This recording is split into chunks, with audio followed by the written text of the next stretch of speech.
Good morning. संध्या ma'am की कक्षा में फिर हम बैठते हैं, कुछ सीखते हैं, कुछ पढ़ते हैं। आपका बहुत बहुत स्वागत है। अभी हम समास पढ़ रहे थे, पिछली कक्षा में हमने पढ़ा। आज फिर मैं समास को ही कंटिन्यू करूंगी।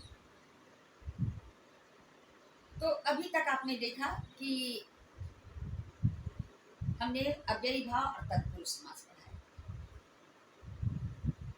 तत्पुरुष समास में कुछ ऐसे होते हैं जैसे कि कई शब्दों का लोप होने वाले भी होते हैं। जैसे मान लो हमने कहा कि बैलगाड़ी, तो बैलों के द्वारा चलने वाली गाड़ी, ढेर सारे शब्द हैं, उनका लोप होकर के हो गया बैलगाड़ी। पंचक्की, पानी से चलने वाली चक्की, ये भी तत्पुरुष है।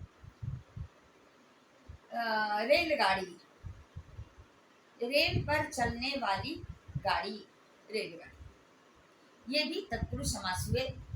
इसमें है कि कई शब्दों का लोप हुआ है, अन्यथा उसको जब विग्रह करते हैं हम, तो हमारे कोई न कोई कारक के भेद में से निकलते हैं, और कारक का वो भेद कहने नंबर पे है, इसे देख करके फिर हम उसे कहते हैं कि छठे नंबर पे है तो षष्ठी तत्पुरुष, पांचवें नंबर पे है पंचमी तत्पुरुष, दूसरे नंबर पे है चिड़ी मार, चिड़ियों को मारने वाला को, कर्ता ने कर्म को, दूसरे नंबर पे है द्वितीय तत्पुरुष।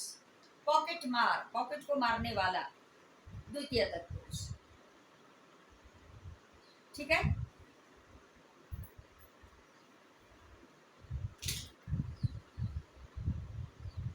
युधिष्ठिर, युद्ध में स्थिर, कौन सा होगा? सप्तमी तत्पुरुष।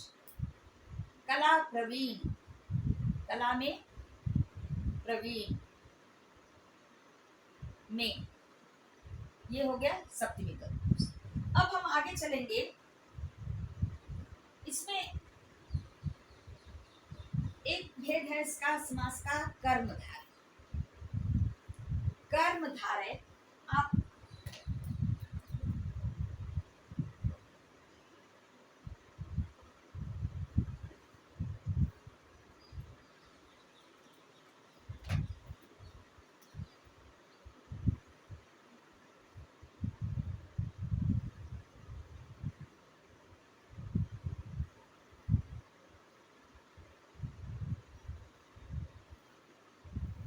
ये कर्मधारय, कर्मधारय, कर्मधार्य नहीं।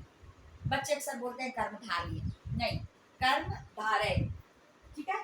तो अब देखिए इसमें भी क्या है, दो पद होंगे। समासिक पद जो होगा कर्मधारय का, दो पद होगा। अब हम कैसे पहचानेंगे? हमने तो अभी अव्ययी भाव को पहचाना, तत्पुरुष को पहचाना, अब कर्मधारय को कैसे पहचानेंगे?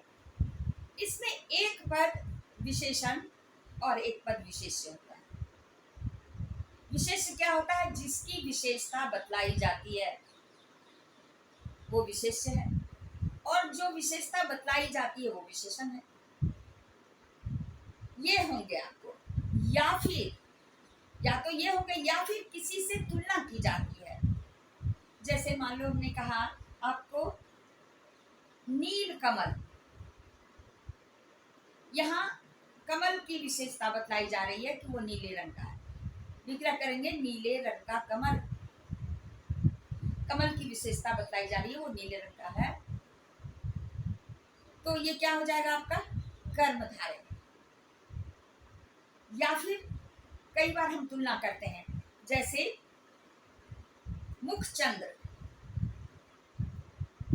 चंद्रमा के समान मुख, यहाँ चंद्रमा से सौंदर्य की तुलना की जा रही है, चेहरे की तुलना की जा रही है, ये क्या हो जाएगा? कर्मधारय। दो बातें होंगी, एक तो किसी की विशेषता बताई जाए तो, और एक जो है किसी से तुलना की जाए, उपमा दी जाए किसी चीज की, उसको हम कहते हैं कर्मधारय समास। अब देखिए इसमें महात्मा, महान आत्मा, इसको विग्रह करते हैं महान है जो आत्मा, तो महानता आत्मा की विशेषता बताई जा रही है। ठीक, तो ये क्या हो जाएगा आपको? कर्मधारय। दो पद हैं, महान और आत्मा, दोनों मिल के बना है महात्मा। ठीक है, इसमें भी बच्चे कंफ्यूज करते हैं कि महात्मा में तो एक ही पद है, एक ही नहीं, महान प्लस आत्मा महात्मा। इसको विग्रह करते हैं महान है जो आत्मा, और इसमें हम देख रहे हैं कि आत्मा की विशेषता बताई जा रही है, इसलिए क्या हो गया, कर्मधारय। विद्या धन, विद्या के समान धन, हम विद्या को धन से तुलना कर रहे हैं कि जो धन है वो वास्तविक में विद्या के समान धन, विद्या को बहुत बड़ा धन हम मान रहे हैं, तो ये क्या है, ये क्या होगा, कर्मधारय। महादेव, महान है जो देव, ये महानता उसकी विशेषता हो रही है। पीतांबर, अंबर मतलब होता है वस्त्र, अंबर मीन आकाश भी, अंबर मीन वस्त्र भी, तो पीतांबर यानी पीले रंग का है जो अंबर, जो वस्त्र पीले रंग का है। पीतांबर एक धोती होती है, पूजा के लिए प्रयोग में आती है, रेशमी धोती होती है, उसको पीतांबर कहते हैं। तो यहाँ देख रहे हैं आप कि पीला रंग उसकी विशेषता बता रहा है। लाल मिर्च, लाल रंग की मिर्च है जो, ये लाल रंग क्या है, विशेषता है, तो ये क्या हो जाएगा, कर्मधारय। प्राण प्रिय, प्राणों के समान प्रिय, कितना प्रिय है, तो उसकी उपमा हम दे रहे हैं कि जितना हमारा प्राण प्रिय है, तो प्राण है हमें प्रिय होता है, उसकी तरह प्रिय कंपेयर कर रहे हैं, कर्मधारय। क्लियर, समझ में आया कर्मधारय? या तो उसमें किसी से तुलना की जाएगी या उसका एक पद विशेषण होगा, ज्यादातर पहला पद विशेषण होता है। ठीक है, जैसे लाल मिर्च, काली मिर्च, महादेव, जैसे मुखचंद्र, चरण कमल, कमल के समान चरण, यहाँ कमल से तुलना की जा रही है चरणों की। पीतांबर, हाँ, नीलांबर, नीले रंग का अंबर, अंबर यहाँ पर क्या हो जाएगा, आकाश, आकाश की विशेषता बता रहा है कि वो नीले रंग का है, नीलांबर। तो ये आपको समझ में आ गया कि या तो किसी से तुलना की जाएगी या फिर उसकी विशेषता बताई जाएगी, ये आपका कर्मधारय। तो अब तक हमने सीखा अव्ययी भाव, तत्पुरुष और कर्मधारय। ठीक है, अब चौथा समास हम सीखेंगे द्विगु। द्विगु कहते हैं, देखिए द्विगु में द्वि माने क्या होता है, दो। ठीक है, आप इसी से पहचान कीजिएगा कि दो, जो पहला द्विगु का द्वि है, नंबर है। इस समास के दो पद में से पहला पद संख्यावाची होता है, या नंबर बताने वाला होता है। ठीक है, आपको पहचानना है, आप सबसे पहले द्विगु का द्वि उठाइए, द्वि मीन्स दो। तो द्विगु समास का भी जो पहला पद होगा वो नंबर को बताएगा, संख्यावाची। ठीक है, जैसे त्रिकोण, त्रिकोण ट्रायंगल है ना, त्रिकोण, इसमें पहला क्या है, तीन कोणों का समूह, तीन कोने होते हैं उसमें, तो ये तीन जो है नंबर है, इसको आप कैसे करेंगे, आप द्विगु समास। चौराहा, विग्रह कैसे करेंगे, चार राहों का समूह कहिए, समाहार कहिए, दोनों ही शब्द चलते हैं। चार राहों का समाहार, तिराहा, तीन राहों का, जहाँ तीन राहें मिलती हैं, जहाँ चार राहें मिलती हैं, जहाँ क्रॉस करके चार राहें जाती हैं, तो उसको हम चौराहा कहते हैं। चार राहों का समाहार, तीन राहों का समाहार, ये क्या हो गया, तीन नंबर है, द्विगु। अठन्नी, आठ आनों का समाहार, चौवन्नी, 4 आनों का समाहार। पंचरस, 5 रसों का समाहार। पंजाब, पंजाब 5 आबों का समाहार या समूह। आब मीन्स नदियां, यहाँ 5 नदियां हैं पंजाब में, तो इसलिए पंजाब नाम पड़ा 5 आबों का समाहार। पंचवटी, पंचवटी 5 वटों का समाहार।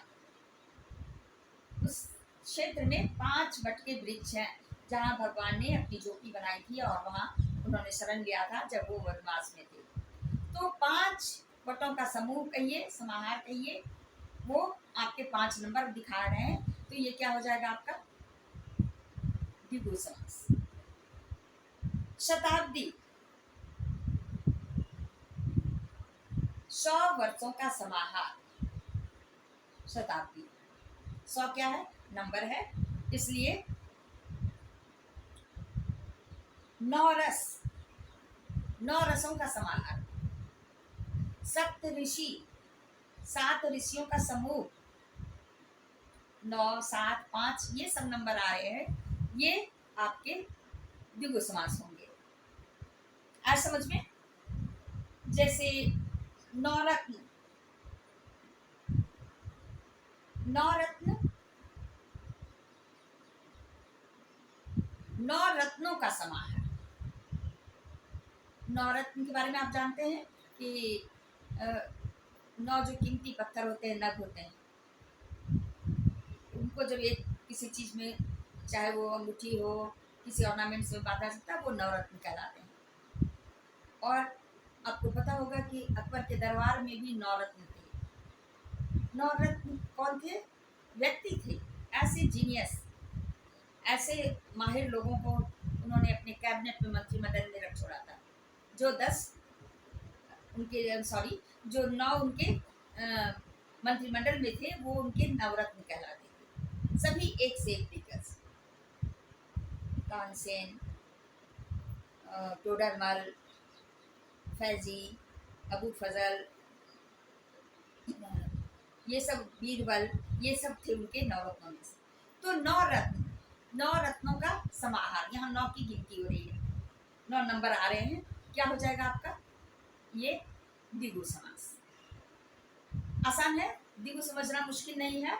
इसको हम देखेंगे कि 2 पद होंगे और पहला पद संख्यावाची होगा, ठीक है। तो ये संख्या जब देख रहे हैं, सब में संख्या आ रहा है। पंचरस, 5 रसों का समाहार। त्रिदेव, 3 देवों का समूह। ये आपके हो गए द्विगु समास। समझ में आ गया? हमने अब तक पढ़ा अव्ययी भाव, तत्पुरुष, कर्मधारय और द्विगु, 4 समास। चारों को मैं जल्दी जल्दी फिर से एक बार दोहरा दूं ताकि आपको कोई कंफ्यूजन ना हो। पहला समास अव्ययी भाव। अव्ययी भाव का एक पद क्या होगा? अव्यय होगा। अव्यय कौन सा शब्द होता है? जो अविकारी शब्द होता है, जिसका रूप कभी नहीं बदलता, चाहे वो स्त्रीलिंग में, पुल्लिंग में, एक वचन में, बहुवचन में, कारक के अनुसार कभी भी नहीं बदलेगा। वो जब एक पद जुड़ जाता है जिस पद के साथ, तो वो बन जाता है अव्ययी भाव समास। यथाशक्ति, यथासंभव, यथासाध्य, प्रतिदिन, प्रतिवर्ष, प्रतिमास, प्रति क्षण, प्रतिपल, ये सब हुआ। धीरे धीरे, ये सब आपके अव्ययी भाव समास हो गए। तत्पुरुष समास में मैंने कहा आपको कि तत्पुरुष समास को जब हम विग्रह करते हैं तो उससे जो चिन्ह निकलता है, विग्रह करना मीन्स तोड़ना, अलग करना, तो जो निकलता है वो हम देखेंगे कि कारक का कौन सा वेद है। घुड़दौड़, घोड़ों के द्वारा दौड़, के द्वारा किसका चिन्ह है? करण का। करण तीसरे नंबर पे है, तो ये हो जाएगा तृतीय तत्पुरुष। रसोई घर, रसोई के लिए घर, क्या हो जाएगा? के लिए संप्रदान का चिन्ह है, चतुर्थी तत्पुरुष।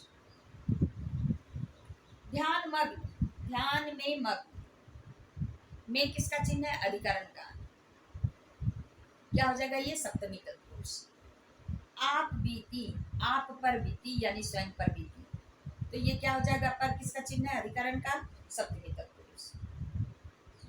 नेत्रहीन, नेत्र से हीन, पंचमी तत्पुरुष, अपादान का चिन्ह हुआ।